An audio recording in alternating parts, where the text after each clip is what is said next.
लोकसभा चुनाव के पहले यूपी में हो रहे निकाय चुनाव में कई मायनों में खास बनता जा रहा है। पहली बार सभी पार्टियों ने मुस्लिमों को भर भर के टिकट दिए हैं। राजनीतिक जानकारों की माने तो सत्ता पर काबिज बीजेपी लगातार नए प्रयोग करती रहती है, जिससे उसको चुनावी सफलता मिल सके। यही वजह है कि मुस्लिमों को अब तक टिकट देने से परहेज करने वाली बीजेपी ने निकाय चुनाव में पहली बार बड़ी संख्या में मुस्लिम उम्मीदवार उतारे हैं।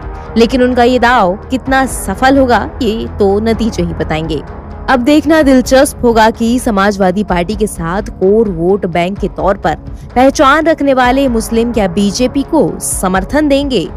बीजेपी से मिली जानकारी के मुताबिक निकाय चुनाव में 391 मुस्लिम प्रत्याशी उतारे हैं। इनमें 5 नगर पालिका परिषद और 35 नगर पंचायतों के अध्यक्ष प्रत्याशियों के अलावा नगर निगमों में पार्षद प्रत्याशी शामिल हैं, जिसमें 2 पार्षद उम्मीदवार लखनऊ, 21 मेरठ, 13 सहारनपुर और 3 बनारस में हैं। जानकार बताते हैं कि बीजेपी ने इस चुनाव में ज्यादा से ज्यादा निकायों को जीतने का लक्ष्य रखा है। इसी कारण उसने अपनी इस थ्योरी का इस्तेमाल किया है। उसने मुस्लिम बहुल क्षेत्रों में मुसलमान उम्मीदवारों पर भरोसा जताया है। बीएसपी ने भी यानी कि बसपा ने भी निकाय चुनाव में मुस्लिमों पर बड़ा दांव खेला।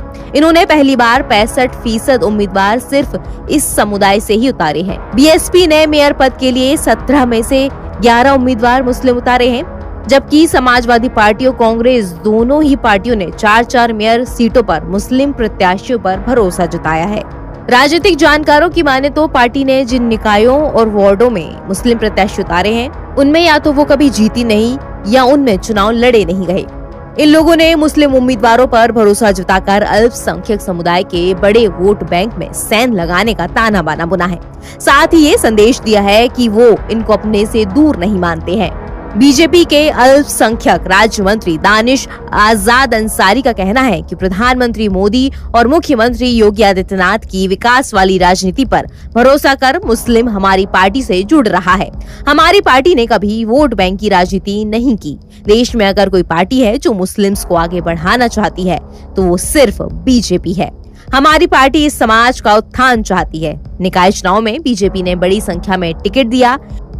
ये जीतकर डबल इंजन सरकार के साथ काम करेंगे और सभी को आगे बढ़ाएंगे।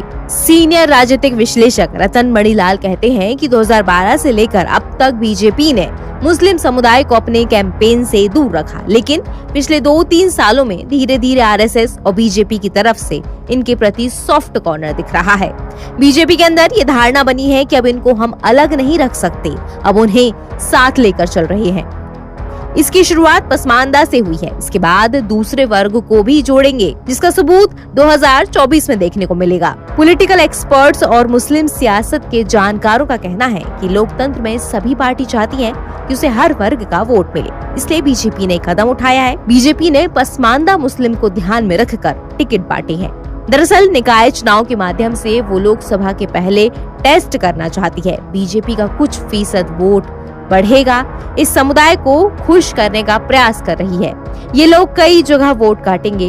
बीएसपी और बीजेपी से मुस्लिम अभी भरोसा नहीं जता पाते, अभी विश्वास जमाने की जरूरत है। मुस्लिम वोट बटा रहता है, एक बड़ा वर्ग किसी के साथ जाता है, इतनी बड़ी तादाद को कोई भी इग्नोर नहीं कर सकता। इसलिए ये लोग सभी को साथ लेकर चलने का संदेश देने की कोशिश कर रहे हैं। हंगामा टाइम्स की तमाम खबरों को देखने के लिए हंगामा टाइम्स को सब्सक्राइब कर लीजिए और बेल आइकन दबा लीजिए। अगर आपको ये वीडियो अच्छा लगा हो तो लाइक बटन प्रेस कर अपनी प्रतिक्रिया हमारे कमेंट बॉक्स में देना मत